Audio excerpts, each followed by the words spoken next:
Hi all, EyePlus training സൊല്യൂഷൻസിൻ്റെ പുതിയൊരു ക്ലാസ്സിലേക്ക് സ്വാഗതം.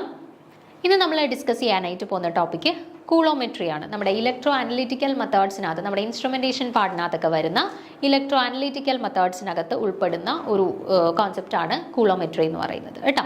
അപ്പം തെർമോഗ്രാവിമെട്രിയൊക്കെ നമ്മൾ ഓൾറെഡി ഡിസ്കസ് ചെയ്തിട്ടുണ്ടായിരുന്നു. തെർമോഗ്രാവിമെട്രിയൊക്കെ ഇതേപോലെ ഇലക്ട്രോ അനലിറ്റിക്കൽ മെത്തേഡ്സിൽ വരുന്നതാണ്. നമുക്ക് കഴിഞ്ഞ പ്രാവശ്യം 2-3 ചോദ്യങ്ങൾ റിപ്പീറ്റ് ചെയ്ത് ചോദിച്ചിട്ടുള്ള ടോപ്പിക്കാണ് അല്ലേ. അപ്പോൾ അതേപോലെയുള്ള നമ്മുടെ ഇൻസ്ട്രുമെൻറ്റേഷൻ പാർട്ടുമായിട്ട് ബന്ധപ്പെട്ട അല്ലെങ്കിൽ ഇലക്ട്രോ അനലിറ്റിക്കൽ മെത്തേഡ്സുമായിട്ടൊക്കെ ബന്ധപ്പെട്ട കാര്യങ്ങൾ നമുക്ക് ചോദിക്കാൻ വളരെ സാധ്യത കൂടുതലുള്ള ടോപ്പിക്സ് ആണ്. അപ്പോൾ അതിലൊരു ടോപ്പിക്കാണ് കൂളോമെട്രി. ഓക്കെ, സോ നമ്മൾ ഇന്ന് കൂളോമെട്രിയെ കുറിച്ചിട്ടാണ് ഡിസ്കസ് ചെയ്യാനായിട്ട് പോകുന്നത്. പ്രധാനപ്പെട്ട പോയിന്റ്സ് മാത്രം കേട്ടോ. അവരുടെ പ്രിൻസിപ്പിൾ എന്താണ്, തിയറി എന്താണ്, അവരുടെ ആപ്ലിക്കേഷൻസ് എന്താണ്, അങ്ങനെയുള്ള കുറച്ച് പ്രധാനപ്പെട്ട കാര്യങ്ങൾ മാത്രമാണ് ഡിസ്കസ് ചെയ്ത് പോകുന്നത്. ഓക്കെ, നമുക്ക് തുടങ്ങാം.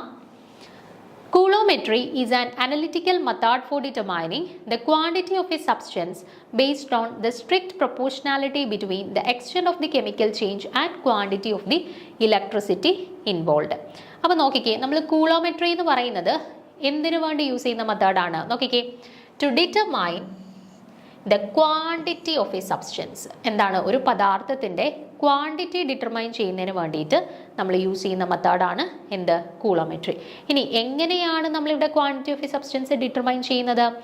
It is based on a correlation between 2 factors. 2 factors തമ്മിലുള്ള ഒരു കോറിലേഷനെ ബേസ് ചെയ്തിട്ടാണ് നമ്മളിവിടെ ക്വാണ്ടിറ്റേറ്റീവ് ഡിറ്റർമിനേഷൻ അല്ലെങ്കിൽ quantity of a substance determine ചെയ്യുന്നത്. എന്തൊക്കെ തമ്മിലുള്ള കോറിലേഷനാണ്? നോക്കിക്കേ, extent of chemical change and quantity of electricity involve. അതായത് ഒരു പെർട്ടിക്കുലർ കേസിൽ ഒരു കെമിക്കൽ റിയാക്ഷൻ നടന്നു, നമ്മൾ ഇലക്ട്രിസിറ്റി സപ്ലൈ ചെയ്തപ്പോഴാണ് അത് കെമിക്കൽ റിയാക്ഷൻ നടന്നത് എന്നുണ്ടെങ്കിൽ അവർ തമ്മിലൊരു പ്രൊപ്പോർഷനാലിറ്റി കാണും അല്ലേ. ഇത്ര ഇലക്ട്രിസിറ്റി പാസ് ചെയ്തപ്പോഴാണ് അവിടെ കെമിക്കൽ റിയാക്ഷൻ നടന്നത് അല്ലേ. അപ്പോൾ ആ ഒരു extent of chemical reaction and amount of electricity passed through them, ഇവർ തമ്മിലുള്ള ഈ ഒരു റിലേഷനെ ബേസ് ചെയ്തിട്ടാണ് നമ്മൾ കൂളോമെട്രിക്കകത്ത് ക്വാണ്ടിറ്റേറ്റീവ് അനാലിസിസ് അല്ലെങ്കിൽ എമൗണ്ട് ഓഫ് സബ്സ്റ്റൻസിനെ ഡിറ്റർമൈൻ ചെയ്യുന്നത്. ഡൗട്ട്സ് കാണും, വരുമ്പോൾ ക്ലിയർ ആയിക്കോളും. വരുന്ന പോയിന്റ്സ് പറയുമ്പോഴത്തേനും നിങ്ങൾക്ക് ക്ലിയർ ആയിക്കോളും. നോക്കിക്കേ, next point, this method is the measurement of quantity of electricity. അപ്പോൾ ഇവിടെ നമ്മൾ എന്താണ് ആക്ച്വലി മെഷർ ചെയ്യുന്നത് കൂളോമെട്രിക്കകത്ത്? നമ്മൾ ഇവിടെ ഒരു റിയാക്ഷൻ, ഒരു കെമിക്കൽ റിയാക്ഷൻ ക്യാരിഡ് ഔട്ട് ചെയ്യാൻ ആവശ്യമായിട്ട് വേണ്ടി വന്ന quantity of electricity, amount of electricity ആണ് നമ്മളിവിടെ ആക്ച്വലി മെഷർ ചെയ്യുന്നത്. Okay, so this is mainly estimated by the reaction of electrode. നമ്മൾ യൂഷ്വലി ഇലക്ട്രോളിസിസ് ഒക്കെ നടത്തത്തില്ലേ, ഇലക്ട്രോഡുകളും ഇലക്ട്രോലൈറ്റും എല്ലാം സെറ്റപ്പ് ചെയ്തിട്ട് ഒരു ഇലക്ട്രോഡിൽ നടക്കുന്ന റിയാക്ഷൻ കൺസിഡർ ചെയ്യത്തില്ലേ ഇലക്ട്രോളിസിസിൽ. സെയിം അതേപോലെ തന്നെ ഇവിടെയും എന്തുമാത്രം ക്വാണ്ടിറ്റി ഓഫ് ഇലക്ട്രോളിസിസ് അല്ലെങ്കിൽ എന്തുമാത്രം ക്വാണ്ടിറ്റി ഓഫ് ഇലക്ട്രിസിറ്റി ആണോ അവിടെ സപ്ലൈ ചെയ്തത്, അത് നമ്മൾ ഇലക്ട്രോഡ്സ് വെച്ചിട്ട് സ്റ്റഡി ചെയ്യും, മനസ്സിലാക്കും. Okay, then there is mainly 2 types of coulometric techniques. ഇനി ഈ പറയുന്ന കൂളോമെട്രിക് അനാലിസിസ് തന്നെ 2 തരത്തിലുണ്ട്. അപ്പോൾ കൂളോമെട്രിക് അനാലിസിസ് എന്ന് പറഞ്ഞാൽ ക്വാണ്ടിറ്റേറ്റീവ് അനാലിസിസിന്, quantity of a substance determine ചെയ്യുന്നതിന് വേണ്ടിയിട്ടാണ്. അവിടെ എങ്ങനെയാണ് നമ്മൾ ക്വാണ്ടിറ്റി ഓഫ് സബ്സ്റ്റൻസ് ഡിറ്റർമൈൻ ചെയ്യുന്നത്? Based on the relationship between the extent of the chemical reaction and quantity of electricity passed through them. അത് തമ്മിലുള്ള റിലേഷനെ ബേസ് ചെയ്തിട്ടാണ് നമ്മളവിടെ quantity of a substance determine ചെയ്യുന്നത്. ഓക്കെ, then ഈ കൂളോമെട്രിക് മെത്തേഡ് തന്നെ 2 തരത്തിലുള്ള കൂളോമെട്രി ഉണ്ട്. ഏതൊക്കെയാണ്? കൺട്രോൾഡ് പൊട്ടൻഷ്യൽ കൂളോമെട്രി ഉണ്ട്, കൺട്രോൾഡ് കറണ്ട് കൂളോമെട്രി ഉണ്ട്. രണ്ടും തമ്മിലുള്ള ഡിഫറൻസ് എന്താണെന്ന് നോക്കിക്കേ. കൺട്രോൾഡ് പൊട്ടൻഷ്യൽ കൂളോമെട്രിക്കകത്ത് നമ്മളൊരു കോൺസ്റ്റന്റ് പൊട്ടൻഷ്യൽ ഒരു ഇലക്ട്രോ കെമിക്കൽ സെല്ലിൽ അപ്ലൈ ചെയ്തിട്ടാണ് നമ്മൾ ഈ പറയുന്ന ക്വാണ്ടിറ്റി ഓഫ് ഇലക്ട്രിസിറ്റി മെഷർ ചെയ്തിട്ട് എമൗണ്ട് ഓഫ് സബ്സ്റ്റൻസ് അല്ലെങ്കിൽ ക്വാണ്ടിറ്റേറ്റീവ് ഡിറ്റർമിനേഷൻ ക്യാരിഡ് ഔട്ട് ചെയ്യുന്നത്. എന്നാൽ കൺട്രോൾഡ് കറണ്ട് കൂളോമെട്രിക്കകത്ത് നമ്മൾ ഇലക്ട്രോ കെമിക്കൽ സെല്ലിലൂടെ ഒരു കോൺസ്റ്റന്റ് കറണ്ടിനെ പാസ് ചെയ്ത് വിട്ടിട്ടാണ് ക്വാണ്ടിറ്റേറ്റീവ് മെഷർമെന്റ്സ് നടത്തുന്നത്. ഓക്കെ, അപ്പോൾ ഒന്നെങ്കിൽ ഇലക്ട്രോ കെമിക്കൽ സെല്ലിലൂടെ കോൺസ്റ്റന്റ് പൊട്ടൻഷ്യൽ കടത്തി വിട്ടിട്ട് നമുക്ക് ക്വാണ്ടിറ്റേറ്റീവ് അനാലിസിസ് നടത്താം, അല്ലെങ്കിൽ കോൺസ്റ്റന്റ് കറണ്ടിനെ കടത്തി വിട്ടുകൊണ്ട് നമുക്ക് ക്വാണ്ടിറ്റേറ്റീവ് മെഷർമെന്റ്സ് നടത്താനായിട്ട് പറ്റും. ഓക്കെ, ഇനി തിയറി നോക്കാം. കൂളോമെട്രിയുടെ തിയറിയിൽ എന്താണ് പറയുന്നതെന്ന് നോക്കാം. The coulometric methods are mainly based on the measurement of the quantity of electricity. അപ്പോൾ കൂളോമെട്രിക് മെത്തേഡ്സിനകത്ത് മെയിൻലി ഞാൻ പറഞ്ഞു ക്വാണ്ടിറ്റേറ്റീവ് മെഷർമെൻറ്റ്സ് ആണ് കൂളോമെട്രിക്കകത്ത് നടത്തുന്നത്. ഇനി എങ്ങനെയാണ് ക്വാണ്ടിറ്റേറ്റീവ് മെഷർമെൻറ്റ്സ് നടത്തുന്നത്? By measuring the quantity of electricity involve in a chemical reaction.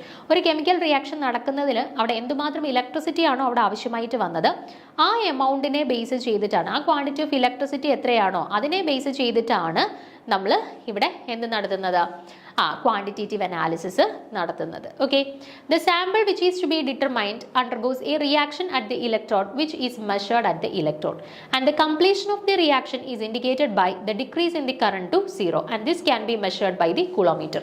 അപ്പോൾ ഇവിടെ നമുക്കൊരു സാമ്പിളിൻ്റെ ക്വാണ്ടിറ്റേറ്റീവ് അനാലിസിസ് നടത്തണം.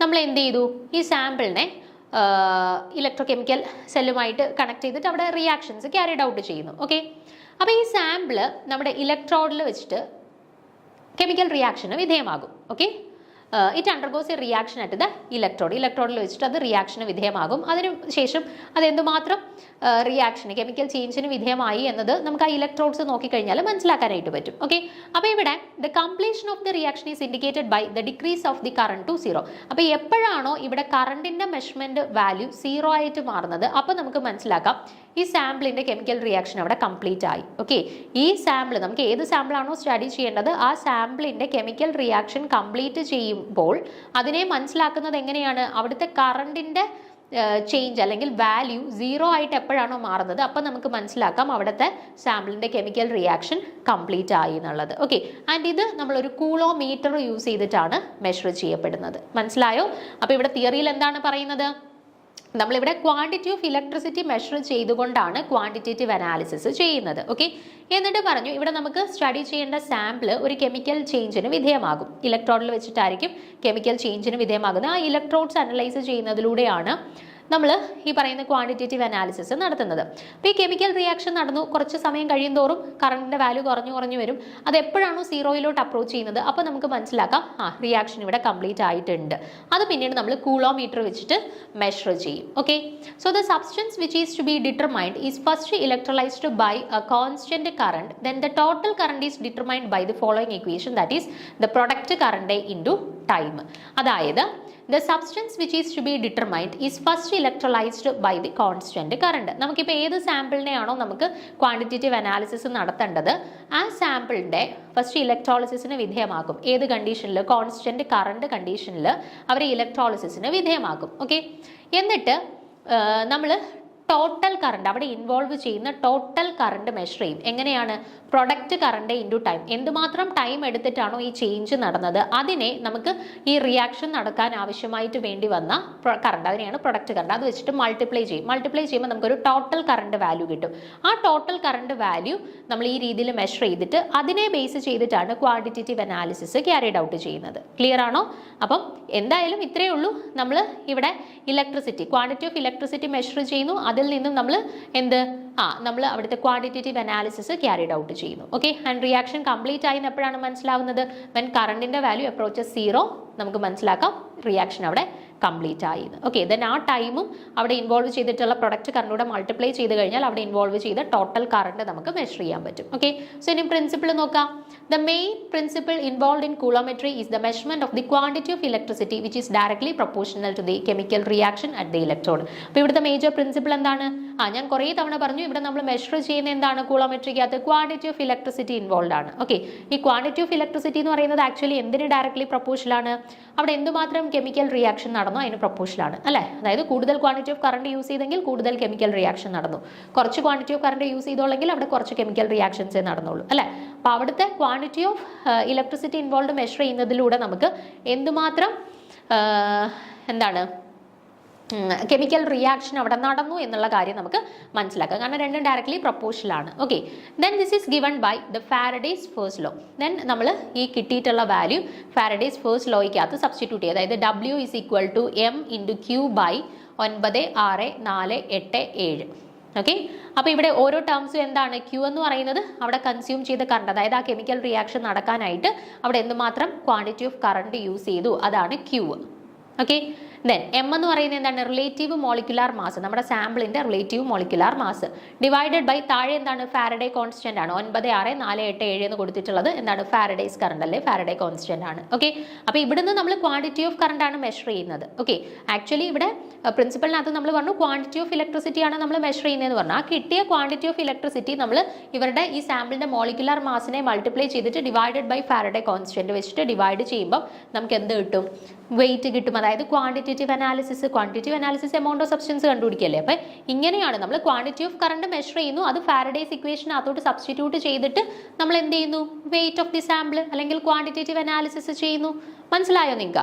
അപ്പോൾ ആക്ച്വലി നമ്മൾ കൂളോമെട്രിക്കകത്ത് ക്വാണ്ടിറ്റേറ്റീവ് അനാലിസിസ് ആണ് അല്ലെങ്കിൽ ക്വാണ്ടിറ്റി ഓഫ് ദി സാമ്പിൾ ആണ് കണ്ടുപിടിക്കുന്നത്. എങ്ങനെ?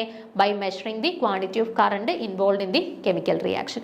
അവിടെ കെമിക്കൽ റിയാക്ഷൻ നടക്കാൻ എന്തുമാത്രം ക്വാണ്ടിറ്റി ഓഫ് കറണ്ട് യൂസ് ചെയ്തോ ആ ഇക്വേഷൻ നമ്മുടെ ഫാരഡേസ് ഫസ്റ്റ് ലോയ്ക്കകത്തോട്ട് സബ്സ്റ്റിറ്റ്യൂട്ട് ചെയ്തിട്ടാണ് നമ്മൾ ക്വാണ്ടിറ്റി ഓഫ് സബ്സ്റ്റൻസ് അല്ലെങ്കിൽ സാമ്പിൾ അല്ലെങ്കിൽ ക്വാണ്ടിറ്റേറ്റീവ് അനാലിസിസ് ക്യാരിഡ് ഔട്ട് ചെയ്യുന്നത്. Okay, so coulometry consist of a working electrode and a reference electrode and these electrodes are connected to the coulometer. ഇനി നമ്മുടെ കൂളോമെട്രിയുടെ procedure എടുത്തു കഴിഞ്ഞാൽ ഇവിടെ 2 ഇലക്ട്രോഡുകളാണ് പ്രധാനമായിട്ടും ഇൻവോൾവ് ചെയ്യുന്നത്. ഒരു വർക്കിംഗ് ഇലക്ട്രോഡും ഉണ്ട്, അതേപോലെ തന്നെ ഒരു റഫറൻസ് ഇലക്ട്രോഡും ഉണ്ട്. ആൻഡ് ഈ ഇലക്ട്രോഡുകളെ തമ്മിൽ കണക്ട് ചെയ്തുകൊണ്ട് പരസ്പരം കണക്ട് ചെയ്തുകൊണ്ട് ഒരു കൂളോമീറ്ററും ഉണ്ട്. Okay, the 2 electrodes are immersed in the sample solution which can be measured. ഇനി നമുക്ക് ഏത് സാമ്പിൾ ആണോ സ്റ്റഡി ചെയ്യേണ്ടത് ആ സാമ്പിൾ സൊല്യൂഷനിലേക്കാണ് ഈ 2 ഇലക്ട്രോഡ്സ്, അതായത് വർക്കിംഗ് ഇലക്ട്രോഡും റഫറൻസ് ഇലക്ട്രോഡിനെ നമ്മൾ ഇറക്കി വെച്ചിട്ടുള്ളത്. Then a constant potential or constant current is passed through the electrolyte. നമ്മൾ ആദ്യമേ പറഞ്ഞു കോൺസ്റ്റന്റ് കറണ്ട് കുളോമെട്രി ഉണ്ട്, കോൺസ്റ്റന്റ് പൊട്ടൻഷ്യൽ കുളോമെട്രി ഉണ്ട്. ഏത് മെത്തേഡ് വേണമെങ്കിലും നമുക്ക് ഓപ്റ്റ് ചെയ്യാം. അപ്പോൾ ഈ അറേഞ്ച്മെന്റിന് ശേഷം ഒന്നുകിൽ നമുക്കൊരു കോൺസ്റ്റന്റ് കറണ്ട് ഈ സിസ്റ്റത്തിലൂടെ പ്രൊവൈഡ് ചെയ്യാം, അല്ലെങ്കിൽ ഒരു കോൺസ്റ്റന്റ് പൊട്ടൻഷ്യൽ നമുക്ക് ഈ സിസ്റ്റത്തിലൂടെ പ്രൊവൈഡ് ചെയ്യാം. Okay, next the chemical reaction takes place at the working electrode and it is compared with the reference electrode. അപ്പം എവിടെയാണ് ആക്ച്വലി കെമിക്കൽ റിയാക്ഷൻ നടക്കുന്നത്? 2 ഇലക്ട്രോഡ് ഉണ്ട്, വർക്കിംഗ് ഇലക്ട്രോഡും ഉണ്ട്, റെഫറൻസ് ഇലക്ട്രോഡും ഉണ്ട്. ഓക്കെ, അതിലെവിടെയായിരിക്കും കെമിക്കൽ റിയാക്ഷൻ നടക്കുന്നത്? തീർച്ചയായിട്ടും വർക്കിംഗ് ഇലക്ട്രോഡിലാണ്. എന്നിട്ട് ആ വർക്കിംഗ് ഇലക്ട്രോഡിൽ നടക്കുന്ന കെമിക്കൽ റിയാക്ഷനെ നമ്മൾ എന്തുമായിട്ട് കമ്പയർ ചെയ്യും?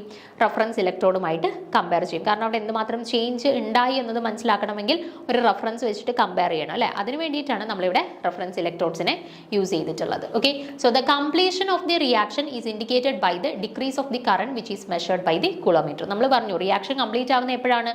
അവൻ കറണ്ടിന്റെ വാല്യൂ റെഡ്യൂസ് ചെയ്ത് സീറോയിലേക്ക് അപ്രോച്ച് ചെയ്യുമ്പോൾ നമുക്ക് മനസ്സിലാക്കാം അവിടെ കെമിക്കൽ റിയാക്ഷൻ കംപ്ലീറ്റ് ആയി. ഓക്കെ, കംപ്ലീറ്റ് ആയി എന്നുണ്ടെങ്കിൽ നമുക്ക് അവിടുത്തെ ക്വാണ്ടിറ്റി ഓഫ് ഇലക്ട്രിസിറ്റി മെഷർ ചെയ്യാം.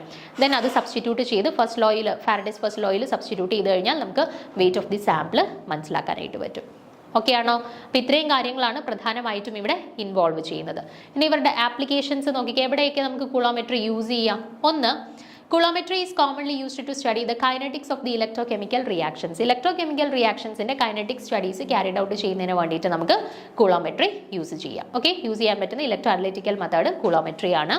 Then by varying the reaction conditions such as the concentration of the analyte, the temperature or the applied potential, the rate of a reaction can be measured. പിന്നെ അതേപോലെ തന്നെ reaction conditions വ്യത്യാസപ്പെടുത്തുന്നതിലൂടെ, അതായത് ഇപ്പോൾ reaction മീഡിയത്തിൻ്റെ concentration മാറ്റുന്നു, അല്ലെങ്കിൽ ടെമ്പറേച്ചറിൽ എന്തെങ്കിലും വ്യത്യാസം വരുത്തുന്നു, അല്ലെങ്കിൽ നമ്മൾ പ്രൊവൈഡ് ചെയ്യുന്ന പ്രഷറിൽ എന്തെങ്കിലും വേരിയേഷൻസ് വരുത്തുന്നു, അങ്ങനെ അതിലൂടെ നമുക്ക് rate of A reaction measure ചെയ്യാനായിട്ട് കൂളോമെട്രിയുടെ സഹായത്തോടു കൂടി മനസ്സിലാക്കുക. അതായത് കോൺസെൻട്രേഷൻ, ടെമ്പറേച്ചർ, പ്രഷറിൽ അതിലൊക്കെ ചെറിയ വേരിയേഷൻസ് വരുത്തുന്നത് വഴി നമ്മൾ അവിടുത്തെ കെമിക്കൽ റിയാക്ഷൻസ് കൂളോമെട്രിയുടെ സഹായത്തോടു കൂടി സ്റ്റഡി ചെയ്യുകയും rate of the reaction determine ചെയ്യാനും സാധിക്കും.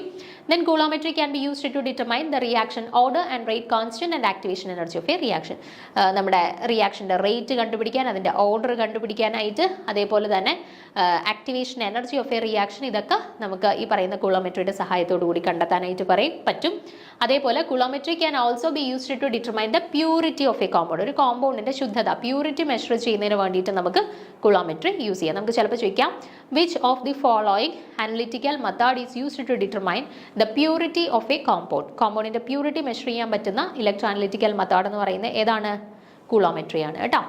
ഇനി അഡ്വാൻറ്റേജസ്, മറ്റ് ഇലക്ട്രോ അനലിറ്റിക്കൽ മെത്തേഡ്സിനെയൊക്കെ വെച്ചിട്ട് കമ്പയർ ചെയ്യുമ്പോൾ കൂളോമെട്രിയുടെ അഡ്വാൻറ്റേജസ് എന്തൊക്കെയാണെന്ന് നോക്കുക. ഒന്ന്, it is highly accurate technique as the amount of electricity required to complete the reaction is directly proportional to the amount of analyte present. Accurate ആയിട്ടുള്ള മെഷർമെൻ്റ് ആണ് അല്ലേ? നമ്മൾ എന്താ ഇവിടെ മെഷർ ചെയ്യുന്നത്? നമുക്കിവിടെ ഒരു റിയാക്ഷൻ കംപ്ലീറ്റ് ആവാനായിട്ട് എടുത്ത ക്വാണ്ടിറ്റി ഓഫ് ഇലക്ട്രിസിറ്റിയാണ് നമ്മൾ നോക്കുന്നത് അല്ലേ?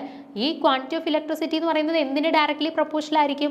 അവിടെയുള്ള എമൗണ്ട് ഓഫ് സബ്സ്റ്റൻസിന് ഡയറക്ട്ലി പ്രൊപ്പോർഷണൽ ആയിരിക്കും അല്ലേ? അപ്പം നമ്മൾ ക്വാണ്ടിറ്റി ഓഫ് ഇലക്ട്രിസിറ്റി കൃത്യമായിട്ട് മെഷർ ചെയ്ത് കഴിഞ്ഞാൽ അതിൽ നിന്നും നമുക്ക് എമൗണ്ട് ഓഫ് സബ്സ്റ്റൻസ് കൃത്യമായിട്ട് മെഷർ ചെയ്യാനായിട്ട് പറ്റും, വ്യത്യാസമൊന്നും വരുത്തില്ല. ഓക്കെ, അപ്പോൾ അതാണ് ഒന്നാമത്തെ അഡ്വാൻറ്റേജ് ആയിട്ട് പറയുന്നത് അക്യുറേറ്റ് മെത്തേഡാണ്. ക്വാണ്ടിറ്റി ഓഫ് ഇലക്ട്രിസിറ്റിക്ക് ഡയറക്ട്ലി പ്രൊപ്പോർഷനാണ് എമൗണ്ട് ഓഫ് സബ്സ്റ്റൻസ്. അപ്പോൾ ക്വാണ്ടിറ്റി ഓഫ് ഇലക്ട്രിസിറ്റി കൃത്യമായിട്ട് മെഷർ ചെയ്ത് കഴിഞ്ഞാൽ അതിൽ നിന്നും എമൗണ്ട് ഓഫ് സബ്സ്റ്റൻസ് നമുക്ക് കൃത്യമായിട്ട് മെഷർ ചെയ്യാൻ പറ്റും. 2, coulometry is also a selective technique as it can be used to selectively remove or deposit one of a substance in a solution. ഇപ്പോൾ നമ്മുടെ കയ്യിൽ ഒരു സൊല്യൂഷൻ ഉണ്ട്, അതിനകത്തുനിന്ന് സെലക്റ്റീവ്ലി ഒരാളെ നമുക്ക് നീക്കം ചെയ്യണം, അല്ലെങ്കിൽ അതിനകത്തേക്ക് നമുക്ക് ഒരാളെ കൃത്യമായിട്ട് ആഡ് ചെയ്യണം. അങ്ങനെയൊക്കെയുള്ള സാഹചര്യങ്ങളിൽ നമുക്ക് യൂസ് ചെയ്യാൻ പറ്റുന്ന ഒരു സെലക്റ്റീവ് ടെക്നിക്ക്, അതായത് ഇപ്പോൾ 2 പേരുടെ മിക്സ്ചറാണ്, അതിനകത്ത് ഒരാളെ സെപ്പറേറ്റ് ചെയ്യുക, അത് സെലക്റ്റീവ് ടെക്നിക്സ് ആണ് അല്ലേ. അപ്പോൾ അങ്ങനെയുള്ള സെലക്റ്റീവ് ടെക്നിക്സ് അല്ലെങ്കിൽ സെലക്റ്റീവ് മെത്തേഡ്സിൻ്റെ ഒക്കെ കേസസിൽ നമുക്ക് കൂളോമെട്രി ഇഫക്റ്റീവായിട്ട് യൂസ് ചെയ്യാൻ പറ്റും. Then coulometry is a non destructive technique as the analyte can be recovered after the analysis is complete. Then ഇതിൻ്റെ ഏറ്റവും വലിയൊരു പ്രത്യേകതയാണ് നോൺ ഡിസ്ട്രക്റ്റീവ് മെത്തേഡാണ്, അതായത് അനാലിസിസിന് ശേഷം അനലൈറ്റ് നശിച്ചു പോകുന്നില്ല, നമുക്കത് റീറ്റെയിൻ ചെയ്ത് എടുക്കാനായിട്ട് പറ്റും. അതുകൊണ്ടാണ് നോൺ ഡിസ്ട്രക്റ്റീവ് മെത്തേഡ്സ് എന്ന് പറയുന്നത് കേട്ടോ. അപ്പോൾ ഇത്രയും കാര്യങ്ങളാണ് നമുക്ക് കൂളോമെട്രിയുമായിട്ട് ബന്ധപ്പെട്ട് പഠിക്കാനുള്ള മെയിനായിട്ട് നിങ്ങൾ ഓർത്തിരിക്കേണ്ട പോയിന്റ് ഇത്രയേ ഉള്ളൂ. It is a quantitative measurement അല്ലെ. Quantity of a substance measure ചെയ്യാൻ വേണ്ടി നമ്മൾ യൂസ് ചെയ്യുന്ന മെത്തേഡാണ് കൂളോമെട്രി. എങ്ങനെ? By measuring the quantity of electricity involved to complete the chemical reaction. ഒരു കെമിക്കൽ റിയാക്ഷൻ നടക്കുന്നതിന് വേണ്ടിയിട്ട് അവിടെ എന്തുമാത്രം ഇലക്ട്രിസിറ്റി ആവശ്യമായിട്ട് വന്നോ ആ ഇലക്ട്രിസിറ്റിക്ക് ഡയറക്ട്ലി പ്രൊപ്പോർഷനാണ് അവിടുത്തെ ക്വാണ്ടിറ്റി ഓഫ് സബ്സ്റ്റൻസ് എന്ന അസംപ്ഷനെ ബേസ് ചെയ്തിട്ടാണ് നമ്മളിവിടെ ക്വാണ്ടിറ്റേറ്റീവ് ഡിറ്റർമിനേഷൻ ക്യാരിഡ് ഔട്ട് ചെയ്യുന്നത്. ഓക്കെ, അപ്പോൾ തിയറി, പ്രിൻസിപ്പിൾ, അഡ്വാൻറ്റേജസ്, ആപ്ലിക്കേഷൻ, ഇത്രയും കാര്യങ്ങൾ കൃത്യമായിട്ടൊന്ന് മനസ്സിലാക്കി വെക്കുക. Okay, purity of a substance measure ചെയ്യാൻ വേണ്ടി ഉപയോഗിക്കുന്ന മെത്തേഡ് ചോദിച്ചു കഴിഞ്ഞാലും കൂളോമെട്രിയാണ്, അതും ഓർത്തിരിക്കുക. ഓക്കെ, അപ്പം വരുന്ന ക്ലാസ്സിൽ നമുക്ക് പുതിയൊരു ടോപ്പിക്കുമായിട്ട് കാണാം. Thank you.